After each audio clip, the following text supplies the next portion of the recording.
Tumewaandikia barua bodi ya ligi tukihitaji kupata ufafanuzi wa kina juu ya adhabu iliyotolewa na kamati ya saa 72 kwa mchezaji Selemani Mwalimu. Msimu huu wachezaji watano wamefungiwa mechi 5 kwa kosa linalofanana na Mwalimu, lakini yeye amefungiwa mechi 3.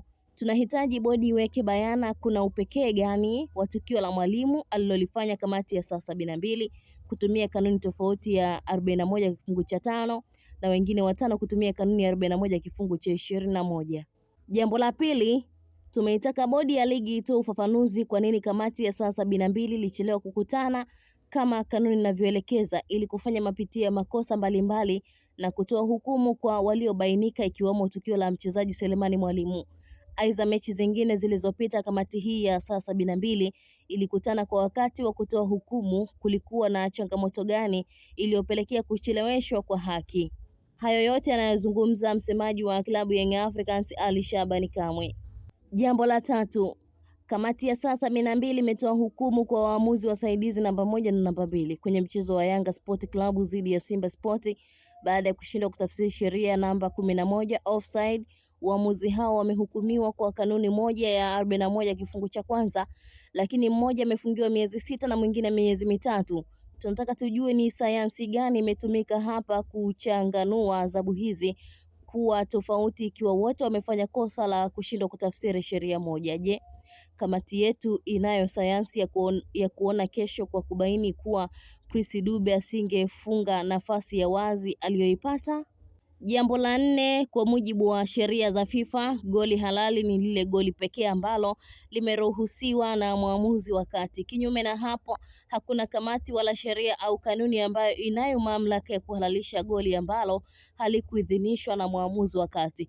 Kauli ya kwamba Simba wamenyimwa goli halali imeleta taharuki kwa umma. Tumeandikia kamati itueleze imetoa wapi mamlaka ya kutangaza umma kuwa goli ni halali.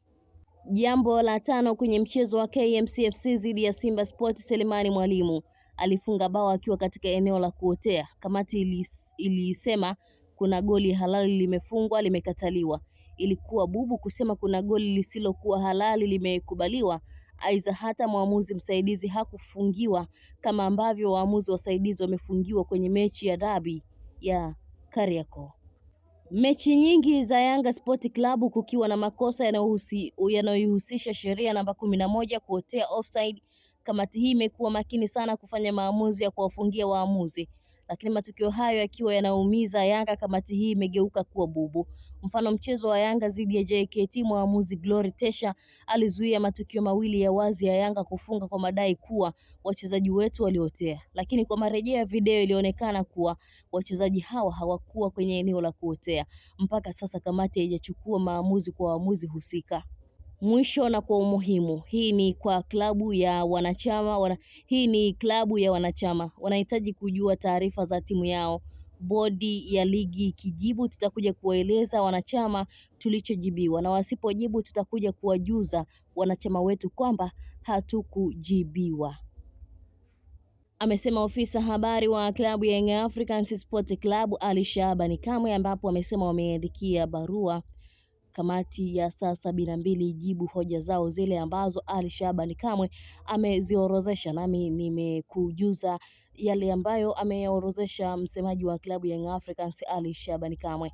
Endelea kusalia nasi, usisahau kulike, kushare, kucomment pamoja na kusubscribe channel yetu.